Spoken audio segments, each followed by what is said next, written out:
So a lovely little side dish I've got for you is called Ganoush. So what we do, cut the aubergine in half. We're then going to score it, and I'm going to stuff it with slivers of smoked garlic and some thyme, a little bit of olive oil, salt and pepper. Then we put the two halves back together, wrap it in foil, and we cook it for about 40 minutes at 200 degrees, nice and hot, and it will be absolutely delicious. You can see they're really soft, and then allow them to cool. Quite simply, with a spoon, just scrape it all out and just give it a little chop into a pot and just scrape it all in onto the stove. And it literally just takes a couple of minutes just to get the excess moisture out of it. Add some sour cream.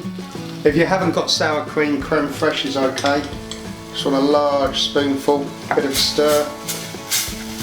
Squeeze of lemon juice, then into a bowl, and we'll add some freshly chopped coriander. It's a delicious side dish. It's also lovely served as a canapé. Just spread it on some little thin toast. It's beautiful. Have a go, simple.